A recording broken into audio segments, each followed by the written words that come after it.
The reason you've been inconsistent with the gym, on and off, yo-yoing your weight, super locked in and then completely falling off, is not because you aren't disciplined. It's because you're doing a bunch of stuff that doesn't matter, so you aren't able to sustain a routine. You only need 2 to 3 variables. Do them every single day, and you are going to be a winner. You're going to have a great physique. You're going to be healthier. No matter what your schedule is, you had a baby, traumatic, something happened in your family, no matter what, you're going to be able to stay consistent if you just have 2 to 3 variables that are simple but super effective. And I'm going to show you the 3 most important things, but I'm going to tailor them specifically for your situation. You're going to look at this whiteboard and think, well, this is so simple, I'm done watching this video. But I'm going to cover this board like John Madden breaking down a play, covering so many different situations that I've seen from myself and clients over the years, how I diagnosed the problem, and how I gave them a solution to where they're able to actually implement training, sleep, and nutrition into their lifestyle, so that way they're able to stay consistent, and as a result of their consistency and the effectiveness of the principles that I'm providing, get great results. Now you said, well, these are 2 to 3 things. Now all of them say 1, 1, and 1. I put them all as 1A, 1B, and 1C because they are equally as important. And even if I listed as 1, 2, and 3, you're going to see 1 is more important than 2 and 3 subconsciously. So 1A, 1B, and 1C. Now, food or working out is going to be number 1 depending on what your goal is. If your goal is to maximize muscle, working out is going to be number 1 because no matter how good you eat, there is no stimulus for muscle growth unless you are working out. Now, if your goal is weight loss, food is going to be number 1. You could have the perfect workout plan, hours of cardio every day burning calories, but if your diet sucks and you out-eat your calories, you're going to gain weight. So if your goal is weight loss, food is going to be number 1. If your goal is muscle gain, working out is going to be the most important at number 1. Now, if your schedule is super crammed up or you just suck at prioritizing sleep, you have to wake up early for work, for school, for whatever you're doing in life, you stay up late, but you have to wake up early, you're not getting any sleep, you're not going to recover. You can maintain results, but you're not going to progress because you aren't fully recovering. And also, whenever you don't sleep properly, your body isn't primed to get a good workout in, so you're not getting a good training stimulus. You're also more prone to overeat. If you're disciplined in that area, but not in your sleep, you can stay lean and lose weight. It's just going to be a lot harder if you don't get your sleep right. So I'm going to break down some problems that I've seen from myself and clients as far as it goes with food, workout, and sleep, of doing way too much or doing the hardest thing possible and stuff that doesn't get results. And then at the end of this video, I'm going to simplify it, tell you the most important things, how to implement them into your lifestyle so you actually stay consistent. And lastly, none of this is going to work if you don't see that you have a problem, right? So if you've been going through life, you've never been in shape, you've never seen your abs, you've never benched 2, 3 plates, whatever, you've just never been the athlete, you've never had the physique that you want, you have to recognize that you have a problem first. My change came whenever my dad poked me in the stomach, said, you're putting on a little bit of fat. Did I look good? Did I look fine? Was I fat? No. But that internalized that I needed to make a change. It hurt, but it was the best thing he could have done for me because it told me this isn't okay. I need to make a change. And I felt self-conscious because there was an issue. If I had shredded abs and he did that, I wouldn't have felt anything. I would be like, what are you talking about? So you need to look at yourself, actually analyze yourself and say, I need to make a change. So many of my clients, they start falling off until I hold them accountable. You're consistent 5 days, but not on the weekend. You're consistent, but then whenever you travel, you don't follow the traveling guides, even though they take 20 to 30 minutes. That gets them to lock in, and it's the truth. It might hurt, but sometimes you need that in your corner to push you to the next level. And I do. I need that for business. I need that for fitness. I need that in every area of my life to be held accountable because we are humans. We're prone to fail without the help of other people. That's why other people are here. Okay, so number 1 is food. I'll just cover that here, right? What I see a lot from my older guys is they've only had success when they cut out carbs. So I'll tell you exactly how this goes. They cut out carbs, lose 20 to 30 pounds in 2 to 6 months. They have 1 carb again, go on a carb rampage. all the weight is gained back. So the reason why the keto diet or cutting carbs is so effective is because there's 3 different food groups: protein, fat, and carbs. You literally cut out 1/3 of the food groups. How much of a calorie deficit is that going to put you in? Even without you trying, you're going to be in a calorie deficit if you cut out 1/3 of the food groups. Now, out of all the other ones you could cut, off would be off if you cut out fat and protein. So cutting out carbs, you don't need carbs for an extended period of time, but eventually you will need carbs again, just as a function. That's why they're on Earth. And they do help with your workouts and energy levels as well if you use carbs properly.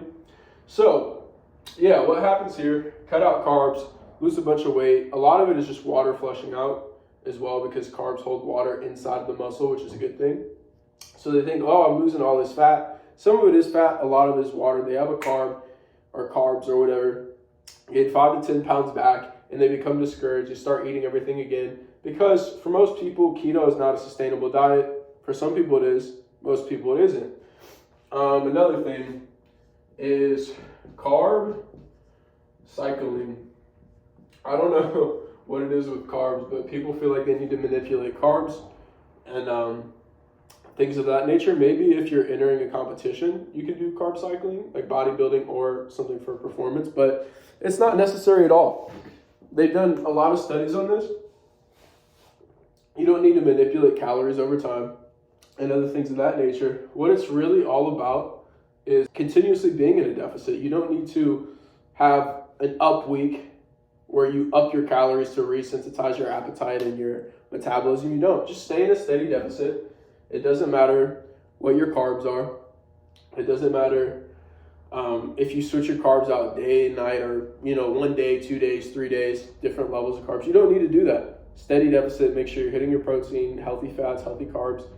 You don't have to even eat nutrient-rich foods. It's going to make you feel better, and over time, get you a slightly better result. But in the short term, not really. In the long term, very slightly. But like I said in this video, it's what you can be consistent with. The biggest thing for your health, if you're overweight, is first going to be losing weight. So don't even care about, of course, hit your protein, have nutrient-rich foods, but if you're not able to sustain that, don't do that. People have lost 17, 20, 30 pounds just eating Twinkies, strictly Twinkies, in a calorie deficit. So you can eat complete bull. As long as you're in a calorie deficit, you're going to lose weight. And for your health, for how you feel, for your appearance, weight loss is going to be first. Another thing I see for my older guys too is they lose all this weight, but they haven't lifted weights, and they also don't know how to lift weights. So if they were lifting weights, they look emaciated, or if they weren't lifting weights, they still look emaciated because they lost a bunch of weight, but they have no muscle under there. So let's say they went from 230 to 180, but they have no muscle. The problem with this is just your appearance. Like, you might feel great that you lost a lot of weight, but you don't feel strong. You still don't look confident in the shirt because you went from fat to kind of skinny fat now. And you're like, man, I don't even know which one was better. And people start coming up to them and they're like, are you okay? Are you all right? Working out, guys. This is going to be super simple. Train to failure. 1 to 4 sets, a body part per week. 2 to 3 full body sessions. Now, this can be manipulated. Like if you're a one-on-one client, you have a certain kind of schedule or a certain kind of training that you like, you feel like you can be more consistent with, I will tailor that up. But just as a point of reference, the last 5 reps approaching muscular failure is where muscle grows. Train to failure in the 5 to 15 rep range. Scientifically 5 to 8 is the best, but 5 to 15 reps, close to failure, 1 to 4 sets per body part per week, and train 2 to 3 times a week in the gym with full body workouts. You can do different splits, but don't overcomplicate it. Just do exactly what I'm saying. Because whenever you train a muscle at a higher frequency, it's going to grow faster too. I want you guys to get the most efficient results possible. So you're in the gym the least amount of time, but you get the most amount of muscle growth. So for squats, let's say if you're training legs, do 1 set, 2 sets, 3 sets in a session. Do that twice a week. Or do 1 set 3 times a week. That's 3 sets per week. Chest, 2 sets 1 session, 2 sets the other. And then on your 3rd full body day, maybe you don't do any chest. That's 4 sets a week. As long as you're hitting each muscle 2 to 3 times a week, and it's 1 to 4 sets, that's great right there. And take it to failure. If you're not taking these sets to failure or close to failure, you're not gaining any muscle. That's the problem with people that lose a lot of weight and then they have no muscle there, is that they weren't lifting properly. They were lifting but weren't lifting properly. So when you do this, you're going to be super efficient with your time. You're going to look forward to going to the gym because you're getting stronger every time. And what you're doing, you actually know it works, so you get excited to go to the gym. Last is sleep. 8+ hours is ideal, 7+ hours, whatever. Can you get good results with 6 hours a week? Yeah, but your workouts aren't going to be as good as possible, and your eating isn't. There's rare cases where people, I'm like, you know what, you can't sleep. I've only seen it one time. This guy had like the most unique job of all time with constant travel, and like the job was literally almost abuse. But besides that one case, everybody else has been able to get 7+ hours of sleep per night. And most of the time, like, there are people that work crazy hours. You might not be able to every night. And if you're not, that's fine. Don't worry about it. But try to aim for at least 7 hours. If you need to, take a nap in the day. Of course, you want continuous sleep. Continuous sleep is going to be the best in split up sleep. But if you need split up sleep, get it. Don't take the nap if you're not able to fall asleep. If you take a nap at a good time. That is sleep summarized as well as I can possibly put it. Magnesium and melatonin are the two supplements that are going to help you fall asleep easier. And yeah, as far as working out goes too, guys, there's some people with injuries. That's fine. Work around that. That's something that it would be pretty hard to cover in this video. That would be a whole video in itself. But I've had, little tweaks and injuries throughout the years. And some of my clients have too. Most of them are non-workout related, or they already had them before they came to me. Working out is actually, like, lifting weights is one of these sports, if you want to call it a sport, where there is the lowest probability of getting injured. It's extremely low. It's really hard to do even if you have bad form. And most injuries, in my opinion, come from overtraining and not bad form. If you're fully recovered and you have bad form, or you don't have a pre-existing injury, it's almost impossible to get injured, as crazy as that sounds. Not recommending bad form, but I'm just saying, if you're worried about your form and you don't have any pre-existing injuries and you're fully recovered or close to it, it's really nothing to worry about.